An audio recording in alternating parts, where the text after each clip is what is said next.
Alléluia. La marche avec le Seigneur, c'est une carrière éternelle. Elle n'aura pas de retraite pour dire, bon voilà, la assemblée peut mingi, c'est pour la côté retraite. C'est-à-dire que c'est fini, hein, je ne veux plus du tout prier. C'est faux. Hier, j'avais beaucoup prié, aujourd'hui, je ne veux pas prier. C'est faux. La semaine passée, hein, on avait beaucoup prié. Tout ça, mais là, qui peut dire, alors le Lord a pu manquer. C'est faux. Alléluia. La prière doit faire partie de notre nature. Alléluia. Amen. La prière, il y a deux choses dans la vie des chrétiens, la prière et la méditation de la parole de Dieu. Par la prière, nous pouvons toucher le ciel. Alléluia. Il y a tellement de promesses dans cette Bible, ce livre que j'aime beaucoup. Un livre qui nous relate les histoires des hommes et des femmes qui ont prié. Alléluia. Amen. Et qui ont vu la main de Dieu. De Genèse à Apocalypse. Les hommes et les femmes dans n'importe quelle situation. Et comme on avait parlé la fois passée que nous avons un Dieu qui ne fait pas de différence.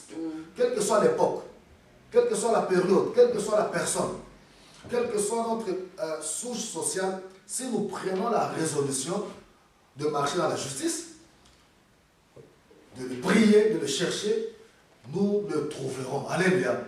Il y a tellement de promesses. Dans Jérémie, vous me chercherez et vous me trouverez. Si vous me cherchez de tout votre cœur, comment cherche ton Dieu? Par la prière, dans la méditation de la parole de Dieu. Tu es dans des problèmes où tu ne sais plus réellement tu es arrivé au bout du rouleau. Ah, si quelqu'un me pose la question, mais écoute, pasteur, dans ma situation, je ne sais plus quoi faire. La réponse, elle est simple. Non, tu sais ce qu'il faut faire, il faut seulement prier. Il n'y a pas d'autre réponse. Alléluia. Tu ne peux pas prendre une craie et puis passer au tableau, commencer à te faire sinus et cosinus. Non. T'expliquer X, Y, non. La solution, c'est prier. La prière. Alors, si vous me le permettez,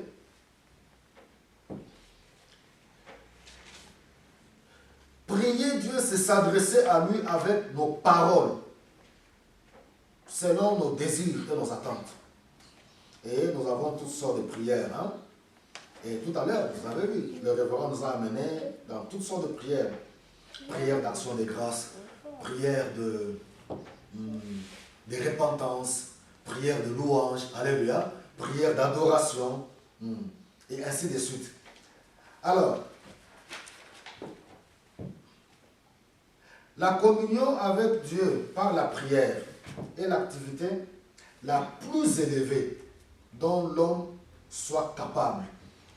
Et Jésus-Christ lui-même a soigné sa vie de prière en se mettant à l'écart.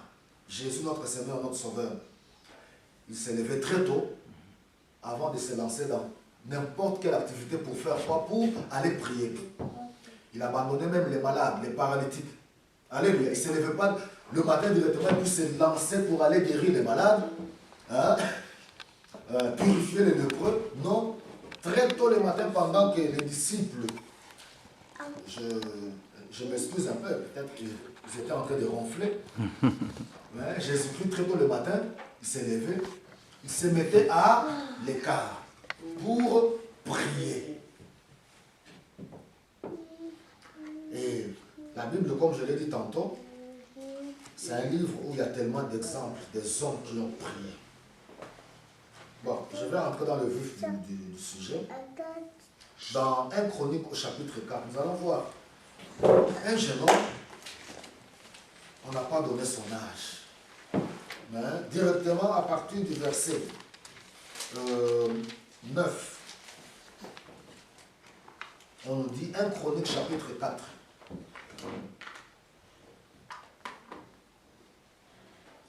Au verset 9, on nous dit: Jabet était plus considéré que ses frères. Sa mère l'appela du nom de Jabet en disant: c'est parce que je l'ai mis au monde dans la peine. Dans d'autres versions, dans la souffrance. Jabet invoqua le Dieu d'Israël en disant: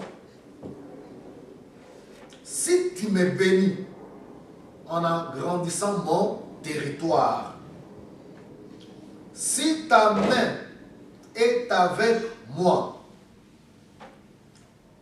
si tu me préserves du malheur et de toute peine.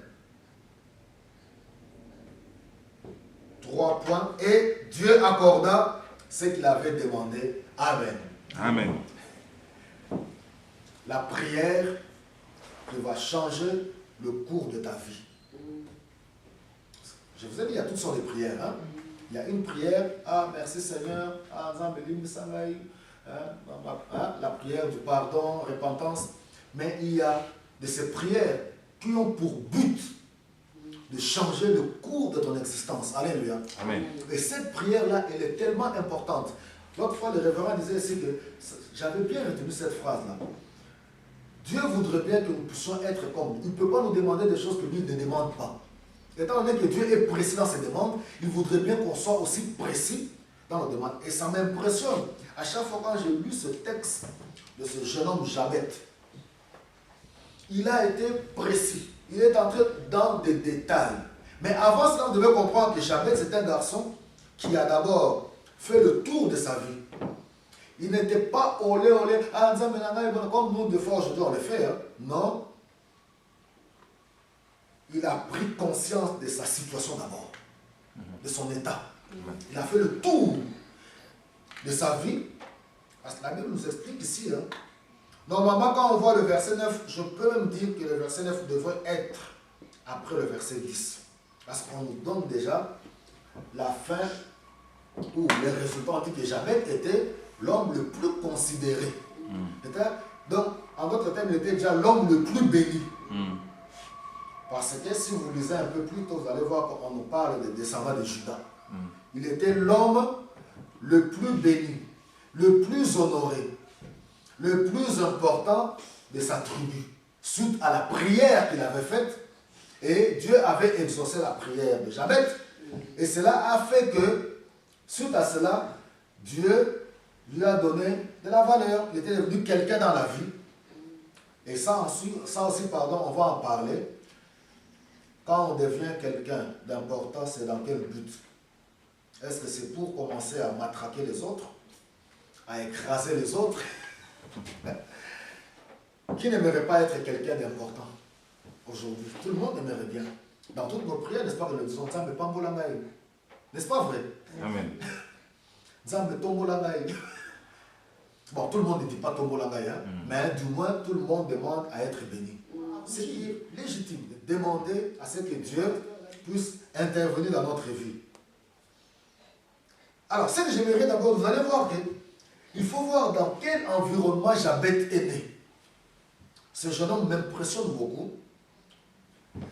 C'est l'un des messages que j'aurais voulu que des jeunes gens d'aujourd'hui écoutent ce message. Et ceux qui auront l'occasion d'écouter ce message, vous qui êtes jeunes, écoutez. Jabet est né dans une situation où tout était contre lui. Tout était en sa défaveur. C'est-à-dire que il y a de ces personnes, quand tu regardes, tu dis que non, lui, il n'a aucun avenir. C'était dans le cas de Jabet. On ne parle pas de son papa, c'est-à-dire que son papa était-il déjà décédé, je ne sais pas. On ne parle pas. Ou son père avait-il quitté sa maman, nous ne savons pas. On dit tout simplement que sa mère l'a enfanté dans la souffrance. Donc il y a encore une parenthèse à ouvrir. Les femmes sont parmi les personnes les plus fragiles de notre société. Les personnes qui souffrent beaucoup dans la société. Depuis que le monde est le monde. Alléluia. Amen. Les femmes sont les victimes de beaucoup de choses dans la société. Vous allez voir partout quand il y a la guerre, regardez à la télévision. C'est les femmes qui sont violées. Vous comprenez un peu? Où les hommes, on les tue, les femmes restent des veuves, on tue les enfants. Donc les femmes traversent beaucoup de difficultés dans notre société. Et c'est pour cela que nous devons faire très très attention, nous les hommes, nous devons avoir plus de la considération envers les femmes. C'est une femme qui était seule. Je suis père de 4 enfants, je sais c'est quoi. J'ai vu ma femme avec ses 4 grossesses, comment elle a souffert. Les 4 grossesses. Et ça m'a appris beaucoup de choses, je peux vous assurer. Lors de sa première grossesse, de notre premier enfant, Wow, ça m'avait traumatisé. Hein. Tu te posais la question, est-ce que cette personne va se réveiller demain matin? Ces grossesses ont toujours été très très difficiles. Perfusion. Une semaine à l'hôpital, une semaine à la maison. Elle vomit, elle ne mange pas. Vous pouvez imposer les mains comme vous voulez. Hein. Vous pouvez appeler tous les révérends, bishops, archis. Tous ils ont imposé les mains. Rien. Vous pouvez lier les démons, chasser tout ce que vous voulez. Dans cet état-là. 4 fois. Vous pouvez vous imaginer 4 fois dans cet état-là. Alors, j'étais là, j'étais obligé maintenant de tout faire. Préparer pour elle, prendre soin d'elle et ainsi de suite. Alors quand j'imagine maintenant quand une femme est seule et qui tombe enceinte comme ça et elle est seule et l'homme l'abandonne avec les douleurs de la grossesse. Vous pouvez vous imaginer un peu. La nuit quand elle a des douleurs, elle est seule et il n'y a personne. Et c'est pour elle que la maman d'Isabelle était dans cette situation. Vous savez, les hommes, nous sommes trop en l'air. Hein. Les hommes sont les vrais irresponsables. Excusez-moi les hommes hein, qui écouteront ce message, mais bon, nous sommes un peu trop olé, les hommes. Et voilà, c'est dans cette circonstance que Jabet est né. D'abord, sa maman était une femme qui souffrait. N'avait-elle pas aussi du travail à cette époque-là? Nous n'en savons pas. Et voilà, elle enfante cet enfant dans la souffrance, dans la pauvreté, dans la misère, dans l'abandon. Et comme conséquence, elle-même, elle donne encore le nom de souffrance à l'enfant. Comme dirait, bon, cet enfant, comme je l'ai enfanté dans la souffrance, il s'appellera Mampassé. Tout le monde comprend Mampassé? Oui. Voilà. Donc, nous devons encore faire très très attention par rapport au nom. Ce n'est pas parce que tu traverses une situation difficile et que tu vas commencer à nommer tes enfants. Hein? Non. Mais bon, c'est arrivé quand même. C'est-à-dire que cet enfant n'avait pas de futur. Il n'y avait pas d'espoir pour son avenir. Né dans la souffrance, portant le nom de la souffrance, malheur, vous comprenez un peu? Donc, malédiction. Alors, il est arrivé un jour que non, Jabet s'est arrêté. Pour dire non, c'est anormal. Souvent, c'est ça que nous devons faire dans notre vie.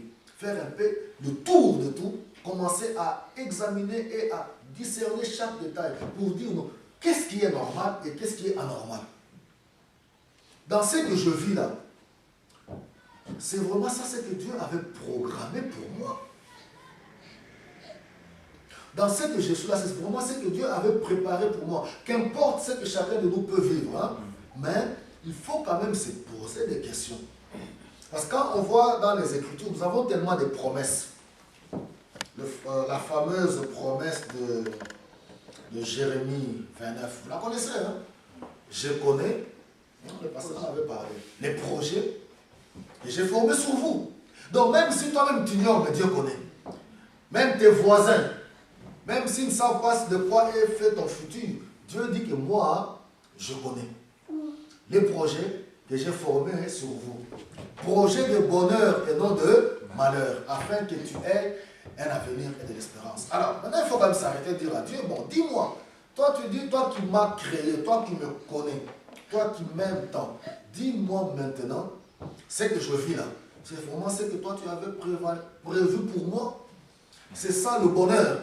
Il faut encore définir c'est quoi le bonheur. Alléluia. Amen. Dieu, dis-moi. Tu dis que tu connais les projets que tu avais formés sur moi, les projets de bonheur. Et des fois, je peux être franc avec vous. Je me pose beaucoup de questions sur l'Afrique. Je me pose beaucoup de questions sur nos pays d'Afrique. Je garde ma foi. Je fais confiance à Dieu, je continue à prier. Alléluia. Amen. Mais je dis, Seigneur, c'est ça le projet que tu avais formé pour l'Afrique. C'est ça le projet de bonheur que tu avais formé pour la RDC. C'est ça le projet de bonheur que tu avais formé pour tel ou tel autre pays. Là où les gens t'invoquent jour et nuit, mais ils vivent que malheur sur malheur. C'est ça le projet. Je suis toujours dans le point. J'avais dit dans sa prière, oh Dieu. D'abord, la première des choses, avant d'invoquer, il y a quelque chose de très important au verset 10. On nous dit, Jabez invoqua le Dieu d'Israël.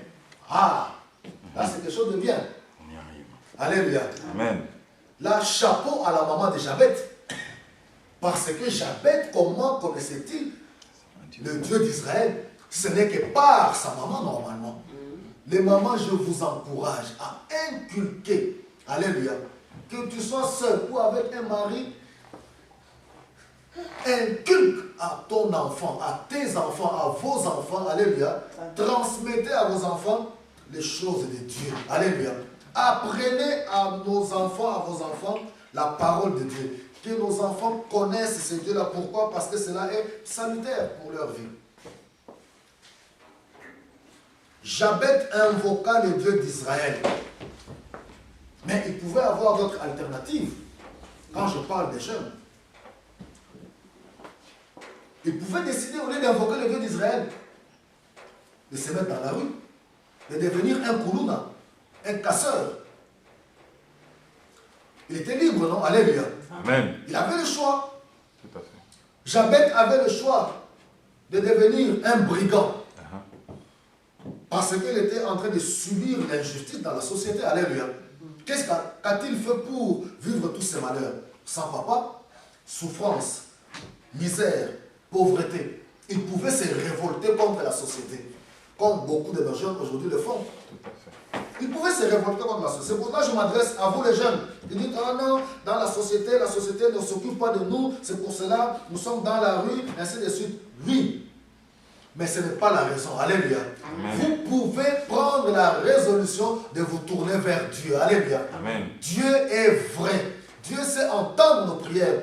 Si tu te tournes vers Dieu, Dieu peut changer le cours de ta vie. Alléluia. Amen. Il peut complètement transformer ta vie. Et cela est valable pour nous tous. Pour moi qui vous parle et vous qui m'écoutez, cela est valable. Quiconque invoque le Dieu, quiconque invoque le nom du Seigneur, sera sauvé. On a tellement de promesses. Donc la prière, elle est d'actualité. Alléluia. Amen. Nous ne devons pas nous lasser de prier. Qui était là à la prière de ce vendredi? Vendredi, il y avait prière. Il n'y avait pas prière. Hein? Ah. Il y avait? Maman était là toute seule. Ah, vous étiez là? Avec Saint-Esprit, avec Jésus 3. Vous étiez à combien? À 3, Avec Saint-Esprit. Jésus. Et moi, Non, mais c'est bien. Mais non, ce que j'ai demandé, c'était pour vous dire bravo les mamans.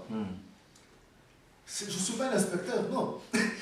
Excusez-moi, alléluia. Si j'ai posé la question, c'était pour vous dire bravo les mamans. Même seul, à 2 ou à 3, prions. Alléluia. À 20, à 30, si nous prions d'un cœur sincère, Dieu est fidèle. On avait vu la fois passer de Corneille, qui n'était pas du tout juif. Corneille, il a amené toute sa maison à la prière. Un Romain, Corneille, il s'est appliqué à prier. La Bible nous dit qu'il priait continuellement, sans cesse. Alors, comme je disais, Jabez a résolu d'invoquer. Il pouvait aller à Matongé devenir un casseur, un vendeur de drogue. Il pouvait se mettre au coin, porter les pantalons taille basse, on voit les slips, alléluia, et commencer à casser les magasins pour dire non, il n'y a pas de travail, on ne s'occupe pas de nous les jeunes ici, et ainsi de suite.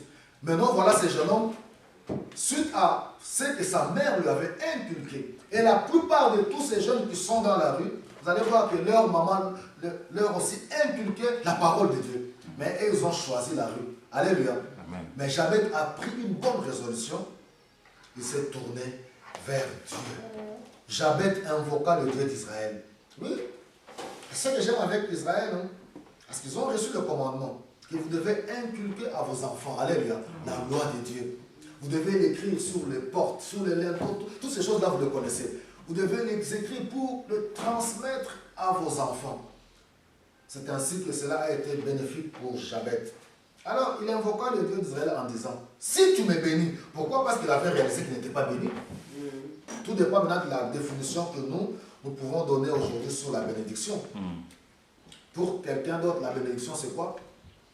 Si Dieu lui donne une maison, c'est une bénédiction. Pour quelqu'un d'autre, si Dieu lui donne la bonne santé, c'est une bénédiction. Ça dépend des besoins des uns des autres. Alléluia. Donc, pour d'autres personnes, en Afrique. Même la nourriture. Hein? Même la nourriture est une Même la nourriture, c'est une bénédiction. Donc nous ne pouvons pas nous permettre de juger, alléluia, la compréhension de la bénédiction des uns des autres. Donc cela dépend d'une personne à une autre. Mais ce que je voulais aussi dire est que, à cause de la misère en Afrique, des choses qui devaient être normales, mais c'est devenu tellement spécial, de la souffrance que notre continent traverse. Vous verrez par exemple, pour avoir juste un document comme le passeport, les gens doivent jeûner et prier. Je m'excuse, hein. Vraiment, j'essaie de le dire vraiment de tout. Le simple passeport, il faut aller jeûner à l'église, parce que nous parlons de la prière. Hein. Il faut aller jeûner et prier pendant 2 mois. Et après, tu as le passeport. Tu as le passeport et puis tu viens à l'église. Madame Mazan a matin, et puis quelqu'un passe devant. Alléluia. Amen. Amen. Et Dieu a agi vraiment. Nous avons prié ici avec les mamans et les papas pour mon passeport. Nous avons lié les démons. Aujourd'hui, j'ai mon passeport. Et Lolo dans l'église, amen. Alléluia. Le passeport. Mais vous verrez que dans d'autres pays développés, comme dans le pays où nous vivons, le pays dans lequel nous vivons, où les choses sont bien faites. Est-ce que vous et moi ici, on peut prier pour le passeport? Est-ce qu'on peut gêner pour le passeport, vous et moi ici? Pas du tout. Qu'est-ce qu'on fait? On va à la commune tout simplement. C'est ce qu'on appelle chez nous la zone. Ok, la zone, à la commune. Tu demandes à la dame qui est au guichet là-bas, et te dit, monsieur, tu amènes tes 2 photos, 3 photos, 4 photos passeport. Tu amènes peut-être 80 €, je ne sais pas. Puis voilà, quelque chose comme ça. Tu amènes ces histoires-là, carte d'identité aussi. Puis tu donnes, c'est fini. Hein. Tu n'as pas besoin de jeûner pour ça, ni de prier pour ça. Alléluia. Amen. 2 semaines ou 3 semaines après, tu as ton passeport. Voilà un peu, hein? C'est différent. Bon, pour retourner dans notre message, mes bien-aimés, il a dit, si tu me bénis en agrandissant mon territoire, le territoire peut aussi être compris de plusieurs manières. C'est l'endroit où nous occupons, l'endroit où nous vivons. Ça peut être leur petite maison avec sa maman. Dormaient-ils tous deux sur une natte? Avaient-ils tous deux une petite maison? Ou avaient-ils aussi une petite entreprise ou leur petit business? Alléluia. Où sa maman ne vendait que des cacahuètes. Alléluia. Et alors il demandait à Dieu, regarde mon territoire, là où nous vivons. Ma maman et moi, nous dormons sur une natte, tout simplement, dans une petite maison. Une maison, quand tu entres à Paris, avec des amis, on disait, on habite dans une maison, on appelait ça au Koti au Komi, en lingala. C'est-à-dire que tu entres et puis tu es arrivé. C'est la seule pièce. La seule pièce là, c'est qu'il y a tout. Cuisine, salon, chambre, c'est tout. Tu entres et puis tu es arrivé. Et il y a des gens qui vivent dans de tels endroits. Jabet a dit, si tu agrandis mon territoire, ce qui est à moi, ce qui m'appartient tellement petit, voici ma prière. Seigneur, fais de sorte que tu puisses agrandir mon territoire. Je ne sais pas, toi qui m'écoutes aujourd'hui, quel est ton territoire? Es-tu satisfait de ton territoire? Es-tu content quand tu... Quel est le terme que je peux utiliser? Quand tu regardes ton territoire, hein? Quand tu... Hein? Quand tu regardes ta vie. Quand tu regardes ta vie, es-tu content de ta vie? Parce que souvent les chrétiens, qu'est-ce que Dieu a fait dans ta vie? J'ai la paix du cœur. Mais souvent cette paix-là, on répond comme ça, mais la nuit c'est les pleurs. Nous pleurons, on n'a pas... Quand quelqu'un a la paix du cœur, tu ne peux pas te plaindre et pleurer. Alléluia. Amen. Donc, nous devons faire des fois très attention. C'est devenu des réponses spontanées comme ça. Oui, vraiment, depuis la kimia. Mais par contre, quand on voit de près, il n'y a pas cette paix-là. Pourquoi? Parce qu'on ne comprend même pas réellement c'est quoi la paix. Alléluia. Parce que quand on est troublé par beaucoup de choses, on ne peut pas dire qu'on a la paix. Hein. Quand on a des soucis, de beaucoup de choses par rapport à sa propre vie, on ne va pas seulement dire que j'ai la paix du cœur. Non, on pleure, on tourne dans tous les sens. Alléluia. Et puis voilà, on n'a pas la paix. Jabet a dit, si tu agrandis mon territoire, Quelle est la dimension de ton territoire? De ce que tu fais? De ce que tu as comme territoire? Est-ce que cela te suffit? Es-tu satisfait de ton territoire, de ce que tu as comme territoire dans ta vie? Si tu es satisfait, gloire à Dieu. Alléluia. Amen. Si c'est ce que tu veux, gloire à Dieu. Mais si tu trouves que ce que tu as là, que ce n'est pas réellement ça, ce que tu devais avoir, tu es dans tes droits. Alléluia. D'invoquer le Dieu d'Israël. Le Dieu de notre Seigneur et Sauveur Jésus-Christ. Lui qui nous a fait cette promesse. Tout ce que vous demanderez à mon Père, en mon nom. Alléluia. Tout ce que vous demanderez en mon nom. Tout ce que vous demanderez en mon nom, mon Père le fera. Dans le tout ce que vous demanderez, il y a le territoire. Alléluia. Amen. Il y a le territoire. Donc, nous sommes dans une société moderne, dans un état de droit, où nous avons aussi nos droits. Alléluia. Et de la même manière avec notre Dieu, Dieu connaît nos droits. Si tu trouves que cela est injuste, parce que vous avez vu la parabole de la femme, de la veuve, hein? C'est qu'au fait, elle était en train de réclamer devant le juge, c'était « rends-moi justice ». En d'autres termes, la prière aussi, qui est appelée à changer le cours de notre vie, c'est aussi quelque chose que nous sommes en train de dire à Dieu « rends-moi justice ». C'est injuste ce que je vis. Vous comprenez un peu? Pourquoi mon territoire est si petit? Pourquoi suis-je dans le caca? Vous comprenez un peu? C'est injuste. Rends-moi justice. Alléluia. Amen. Pourquoi, oh Dieu? Pourquoi suis-je dans cette situation? Rends-moi justice. Et puis il continue. Ça, c'est la première partie de sa prière. Si ta main est avec moi, waouh! Alléluia. Quand Dieu pose sa main, c'est ça la deuxième partie. Hein? En d'autres termes, il disait que non. J'ai constaté que dans ce que je vis, c'est comme si ta main n'est pas avec moi. Vous connaissez, hein? Quand Dieu pose sa main sur quelqu'un, en d'autres termes, c'est une personne qui a la faveur de Dieu, qui a bénédiction, protection, tout ce que nous connaissons là. Si ta main est avec moi, parce que Jabez avait constaté que non, dans ce que je vis, la main de Dieu n'est pas sur moi, ou ça doit être la main du diable. Hein? Comment est-ce que je peux être dans une telle souffrance et une telle difficulté? Et si tu me préserves du malheur, c'est-à-dire que le malheur est devant nous, qu'est-ce que Dieu fait? Dieu nous protège, il écarte. Voilà, merci beaucoup. Il écarte. Dans la prière de notre Père, que le Seigneur nous a légué, il y a une partie où on dit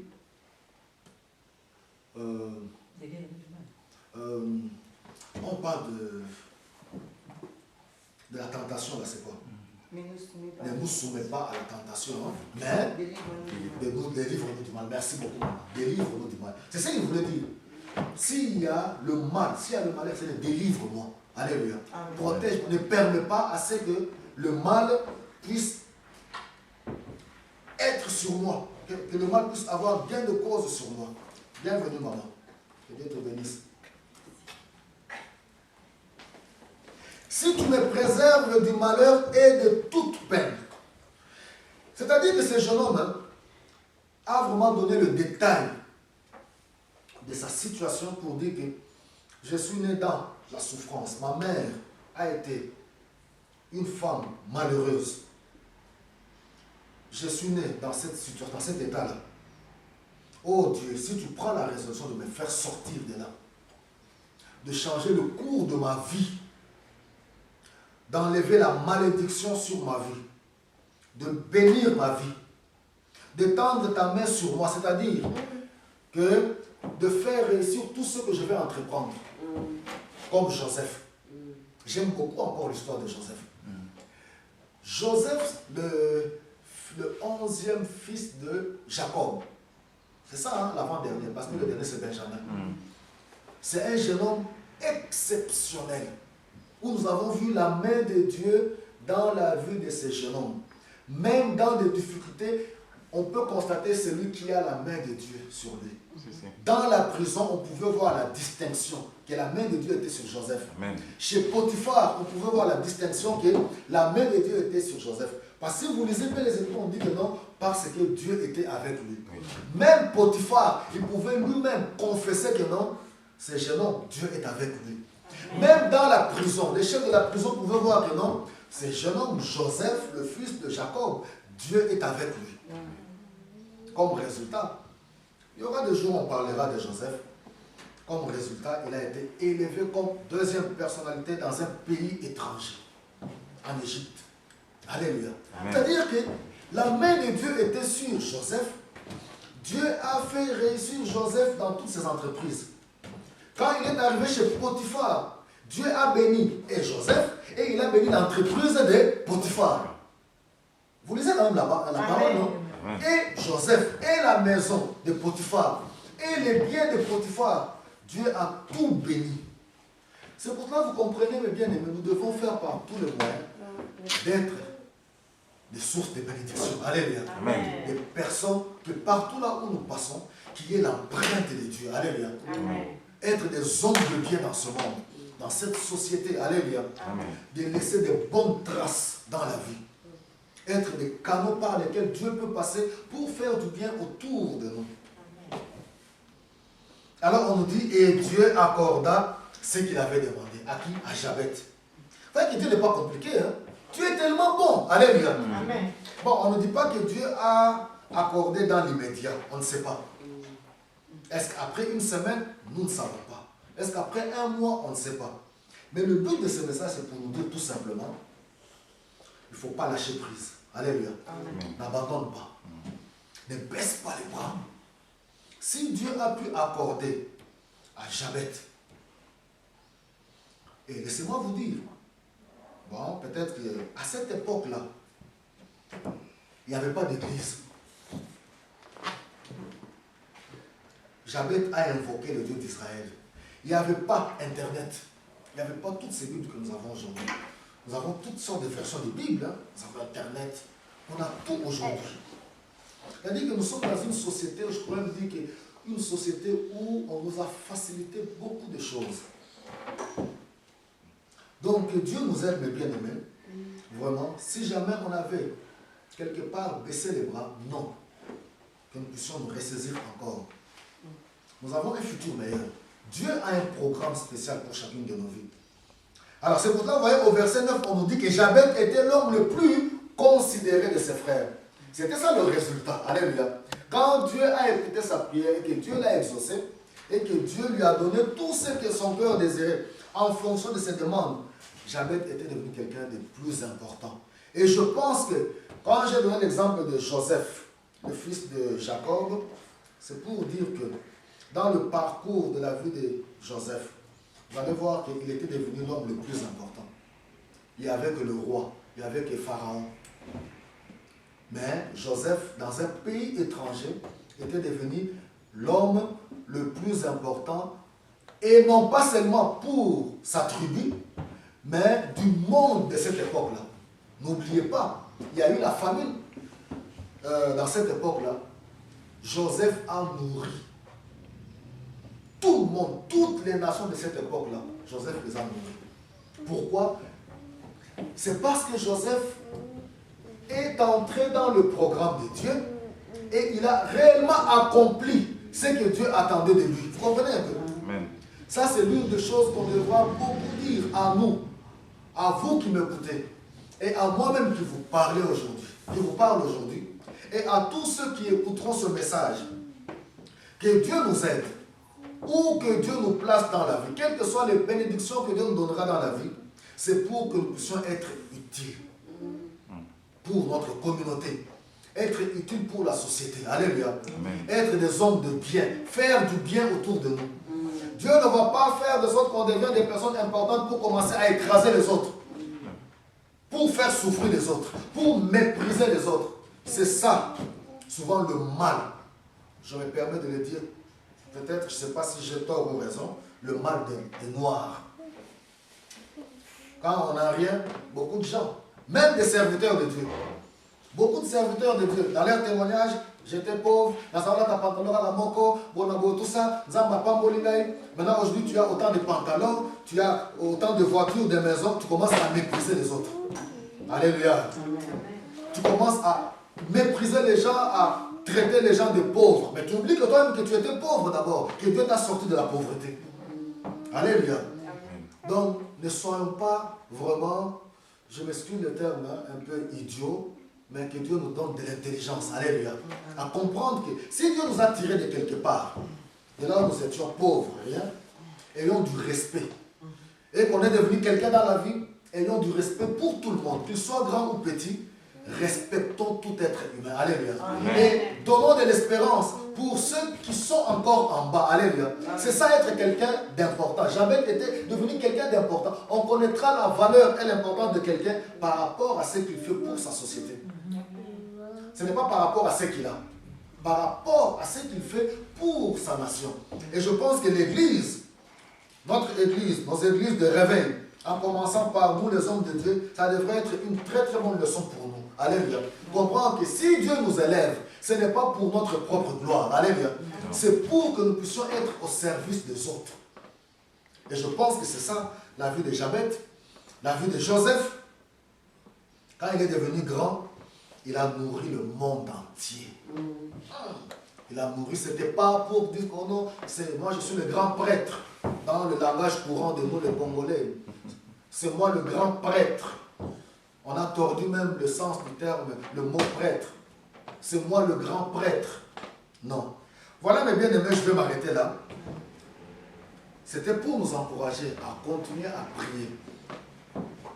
On peut décréter une saison de prière individuellement. On n'a pas besoin que quelqu'un le sache. Alléluia.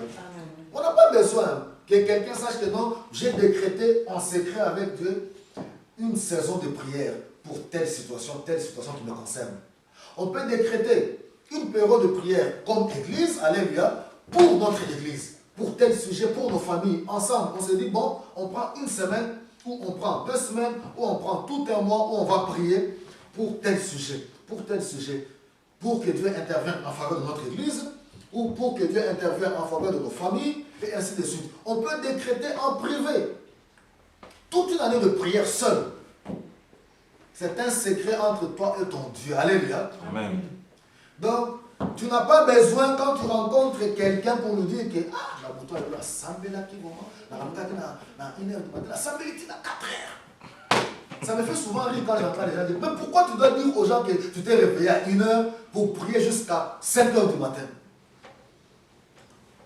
On peut le dire par vrai, mais ça n'a pas tellement d'importance. Alléluia. C'est ton secret, c'est ta vie de prière entre toi et ton Dieu. Dans la Mouba, il y a 1 heure, à 100 minutes, il y a 6 heures. Gloire au Seigneur. Mais on n'a pas besoin de le dire aux gens.